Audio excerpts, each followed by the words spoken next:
Hello and welcome to our show. Is it called the It's Friday Tomorrow show still? I don't know. I'm having second thoughts about it, to be honest. My name's Mike. This is my friend Jake. Hiya. Hello. We've just done a quick live rewrite. It might not even come out on a Thursday anymore, so if we call it just our show, we're not beholden then to the days of the week. Our show, it sounds like some kind of religious experience. Like that. Our show. Welcome to our webinar. our show. Our video game the webinar.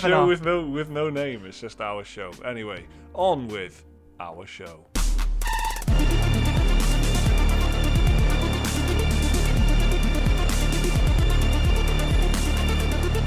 So coming up on this week's show, I'm going to be taking a look at Kingdom 2 Crowns and letting you know about the extensive hours I've spent playing it. And Liam's going to be talking about this guy with a monkey, Suda 51, I think his name is. Not to downplay his long career and achievements or anything, but Liam's doing that. But first, I'm going to be taking a look at January. Seems to be a boring month by any normal kind of estimation, but not this year. There's a lot of games coming out in January. Big January is upon us. I'm calling it Big Jan. January has traditionally been a shit month for shit games, and not many shit games at that. But that kind of changed a few years ago. In 2017, Capcom released Resident Evil 7 in January, which gave what was something of a series reboot plenty of chance to breathe after a crowded run-up to Christmas in 2016. The game was a huge success, of course, landing strong review scores, plenty of spots on Game of the Year lists all over the internet, and plenty of sales, despite falling short of Capcom's initial forecast of 4 million sales. As of September 2018, though, the game had sold 5.7 million copies, with Capcom now predicting 10 million lifetime sales for the game. Not bad for a game that came out in January. Ugh. The following year, the same company, Capcom, released Monster Hunter World Into the Wild, another huge title that got great review scores and excellent sales. Monster Hunter World outperformed every other game in the series' history, shipping over 5 million copies in just 3 days. Here we are with Capcom leading the charge again in 2019 with another very heavy hitter, Resident Evil 2 Remake, a game which will no doubt top more than a few people's most anticipated lists for the year. And it's out in like 3 weeks, not 9 months. One of the biggest releases of the whole year happens just 25 days in. Capcom releasing Resident Evil 2 Remake on PS4, PC and Xbox on January the 25th tells a big story about what this company thinks of our spending habits at the moment. Of course, there's a big rush before Christmas, but there's still plenty of money to spend when the trimmings are back in the attic. And it seems a few other companies have cottoned onto this in 2019, because holy shit, there are a lot of big, exciting games coming out in January this year. There's a lot to look forward to, especially if you're Liam. Over the next 4 weeks, the first 4 weeks of the year, we have new Super Mario Bros. U on the Switch. We've got Onimusha Warlords on PC, PS4, Xbox and Switch. There's Ace Combat 7, Resident Evil 2 Remake, like I said, Tales of Vesperia Definitive Edition, a long-awaited Japanese RPG which is finally making its release here in the West. There's Tropico 6, Battlefleet Gothic Armada 2, and who can forget Genesis Alpha 1, possibly one of the worst names for a game I've ever heard, but it does look alright. There's new episodes of Life is Strange and Walking Dead the final season, RIP Telltale. Oh, and Kingdom Hearts 3 is coming right near the end of the month. Hence, Big Jan. I'm so happy for Liam. That's a lot of good. Why'd you look so... Because I was going to be like this, like, back to the studio after... You look like a teacher who's really trying to, like, to level with the kids. Listen to you little shits. It's about time January got a good rep. I'm actually just weighed down by all the information in the video. Shit, that was bad. There's a lot of Japanese games coming out in January. If you're a fan of like that kind of, I guess you can't really say Japanese games and broad strokes, but there are like similarities and stuff between them. And I imagine if you're into like Kingdom Hearts and stuff, you'll be into a lot of the other games that are coming out. Yeah, that's true. That's the fairest way of saying it. You can't blame us, can you? JRPGs are JRPGs for a reason. Do you know what I mean? Exactly. Like Dark Souls is Japanese, but that's not JRPG. Indeed, do you know what I mean? Indeed, anyway, listen, there's a lot of that shit going on. Yeah. And Resident Evil 2 is probably my most anticipated. And do you know what the weird thing is? It's a game I played 20 years ago. Yeah, I know. I was about to ask you what's your most anticipated, and it probably is going to be the game that you've already played before because you know how much you like it, right? You know how much of a fan you are. Resident Evil 4 did amazing things for that whole series, and the fact that they're coming back with that Resident Evil 4 style of gameplay, but with the story of Resident Evil 2, which is a really cool premise, and it has that really like Dawn of the Dead vibe when you're in like a city that's gone AWOL, rather than just a spooky mansion or the backwoods swampy cabin. Yeah, it feels more apocalyptic. Exactly. It feels big. Yeah, and like even Resident Evil 4, it was you had some backwoods town, and then you were in some sort of giant castle with some imp guy. Yeah. Well, this one is very much, Yeah, Resident Evil 4 and Resident Evil 7 and the first one, it feels like you can escape to normality, whereas in Resident Evil 2 it feels like it's because it's a whole city. It feels like the whole world is exactly. It's almost like Silent Hill in a way, and I'm really looking forward to seeing what they do with that. And I played it a long time ago, and I can't really remember all the ins and outs of it again, so it'd be nice to have a refresh without replaying an old game, having a new take on it. 100%, yeah. Perfect. There's a lot of Switch games coming out, which I'm kind of looking forward to. Smash Brothers. How dare I? Been there, Super Mario Sold Brothers. it. Yes, that's true. I sold Smash.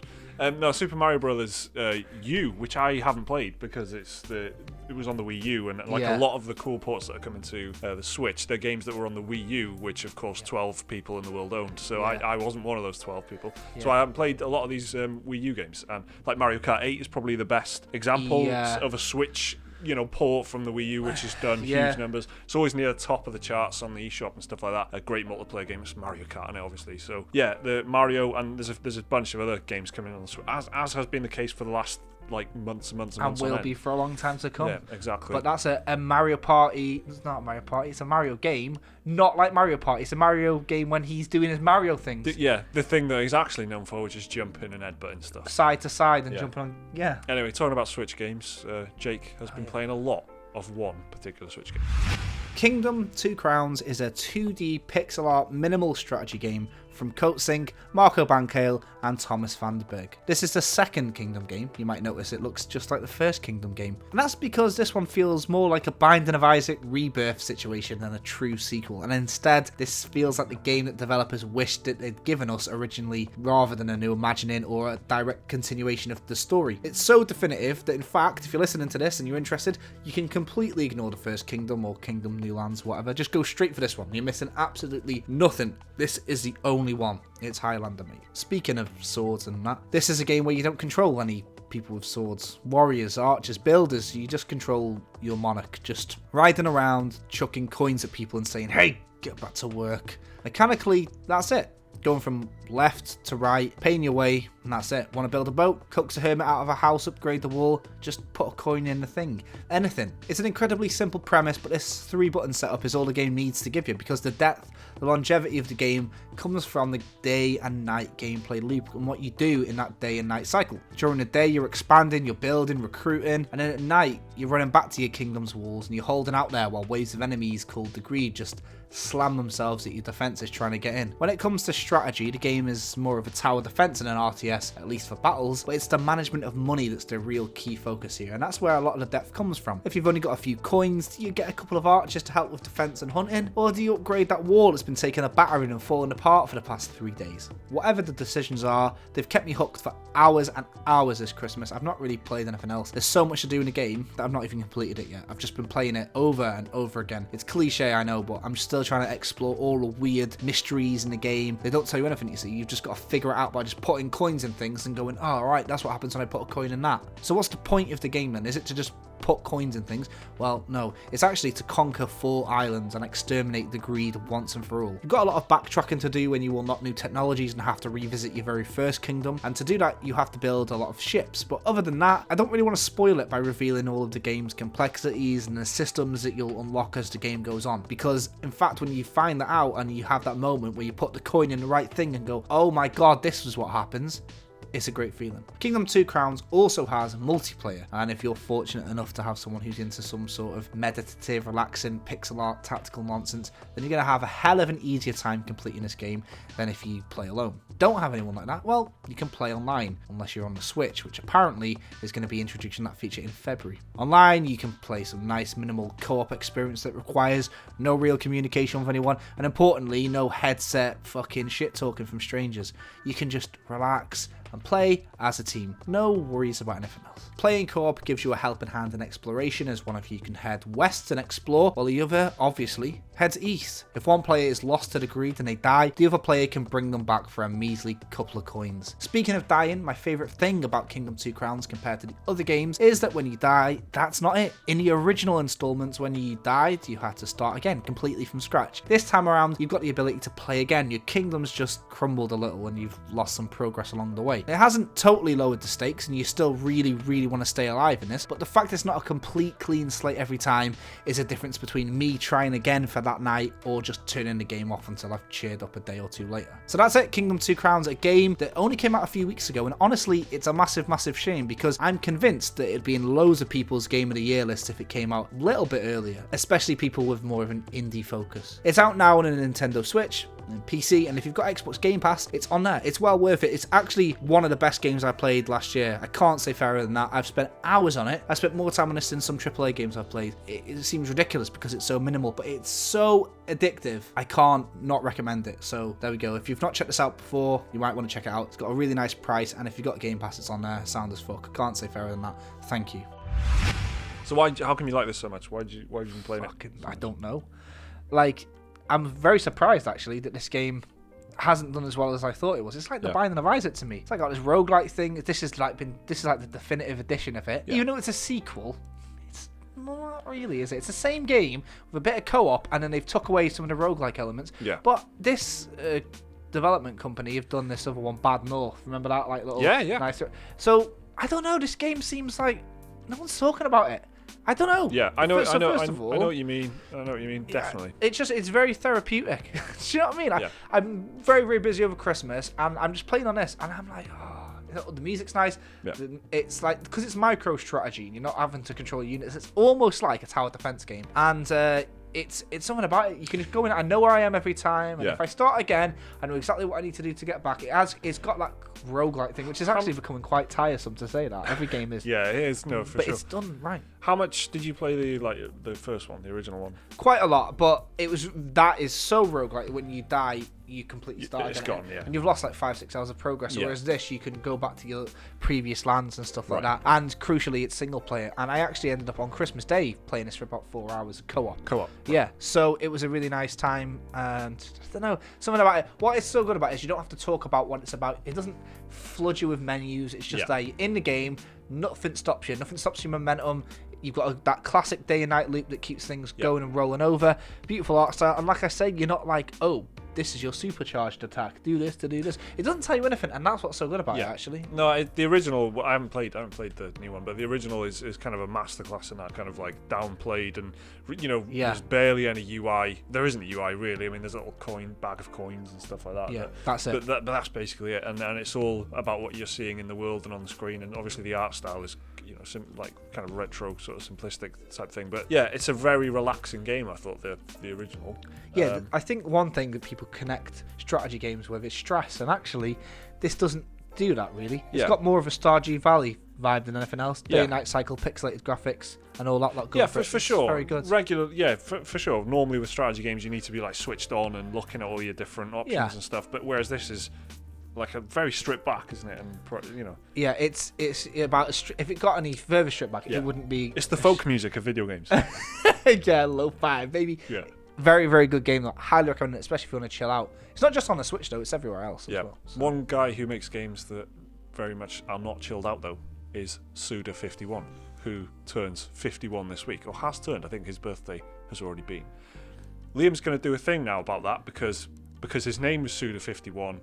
He's now 51 years old. There's no better time. It just feels right. No better time. It just feels right. Take it away, Liam.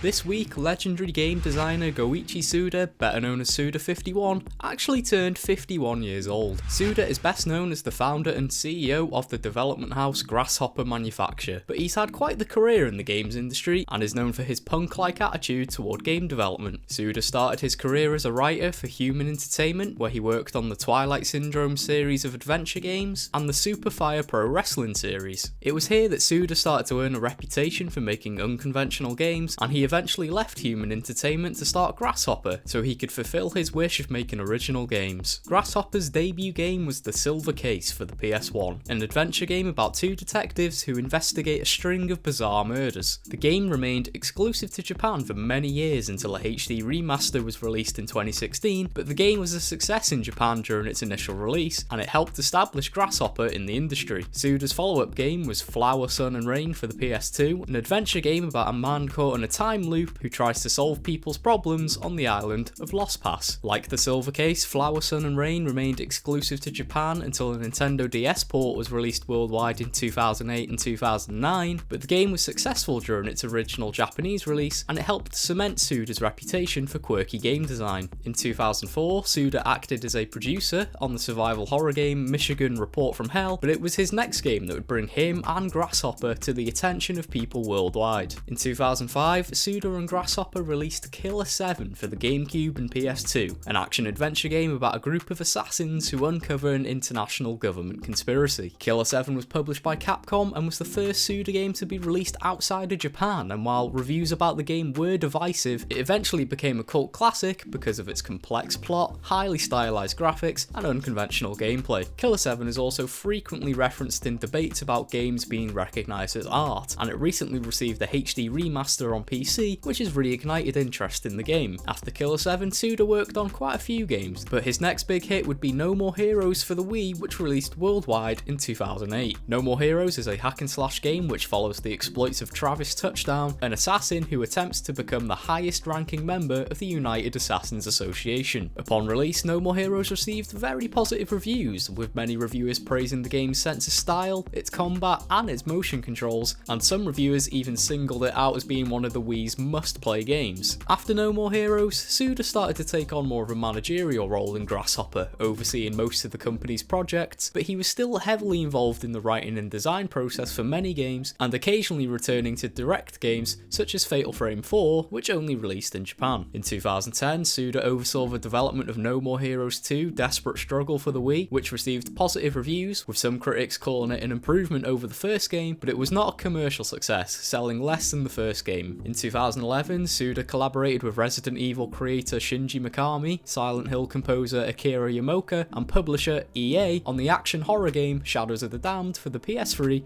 and Xbox 360. Upon its release, Shadows of the Damned received solid reviews, with praise going towards its over-the-top nature, creative gameplay, and for maintaining the fun throughout the entire experience. Some reviewers called it the most accessible game Suda had ever worked on, but this did not help sales, and the game was considered a commercial disappointment. The following year, Shinji Mikami revealed that he and Suda were actually disappointed in the final version of the game, and due to creative interference from EA, the game ended up being something completely different from the original concept. After overseeing the development of some smaller games, Suda's next big game was Lollipop Chainsaw for the Xbox 360 and PS3. Lollipop Chainsaw is a game where players control a zombie hunting cheerleader trying to prevent the zombie apocalypse. The game released to mixed reviews, where it was applauded for its over-the-topness and Suda's signature quirky design, but the gameplay was criticised as being shallow and repetitive, as well as a few technical issues holding it back. But oddly enough, Lollipop Chainsaw went on to become Grasshopper's most successful game to date, selling more than 1 million copies worldwide. In the years that followed, Suda continued working on games such as Killer is Dead, Let It Die, and The Silver Case for 25th Ward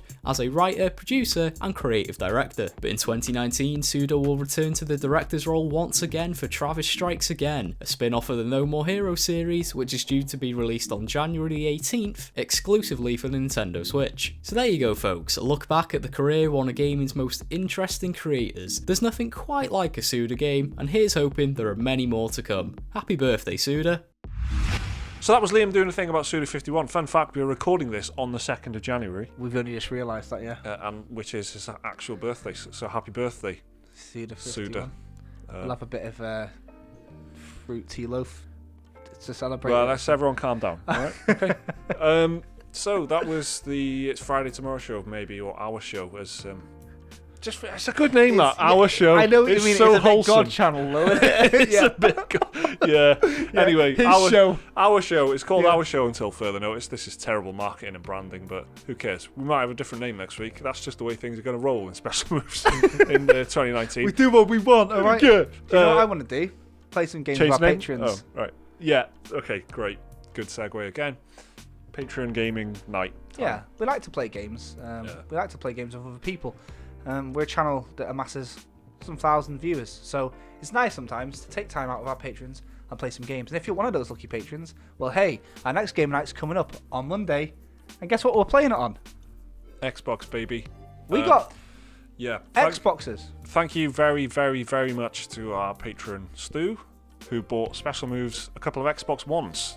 Purely to facilitate the playing of Xbox games on game night, which is unbelievably kind. And Stu's basically an investor in the channel. I what think are we looking at? Name the ostrich Stu now. Stu so the he's there in ostrich. every video, So that's thank you very much, Stu. That means we can now play games on Xbox and game night because we have been playing. We've been very PlayStation heavy. So we will be playing with patrons on the Xbox One if you so wish. We've got Xbox Game Pass. Yeah, so there's loads of games we can play. Burning a hole. We'll run a little poll up there, so you can, maybe you want to do PUBG, Vermintide, something like that. Why don't you let us know on the Patreon post that we'll do that. And hey, if you're not a patron, join us. You might want to consider it because we give away some stuff. We talk about things. What do we give away? Just Discord links and that. You can play games with us, such as the game night that's coming up. If you want to have a spin on game night with us, join us on Patreon. You can play along with us. Join us on Discord. There's kind of video stuff that goes out. Yeah, we put out some workshops if you want to learn how to write and communicate online as good as this. Indeed. How do we do it? You can find out. Getting the credits and shit. No, you only get the credits. Fucking loads of stuff going on in January. But anyway, don't go to the gym. Just give us your money instead, man. Don't fucking worry about the gym. Forget about your health. The bottom line of all this though is that we've got Xboxes now. Thank you very much, Stu. Seriously, this is unbelievable. Thank you very much. We were very excited about this. Slamming Fable. Yeah, I was having to really think about not. You know what I mean? I was going to do a video about Fable on this bit. But it's a game from about 20 years ago, so no one cares. So who cares? Yeah. Well, Peter Molyneux Fable and me. next week. Yeah. So we'll be playing game night on the Xbox One next week. That's Monday, the 7th of January, I think. Thanks a lot for watching, everyone. We'll see you on Monday for a podcast and game night. Bye.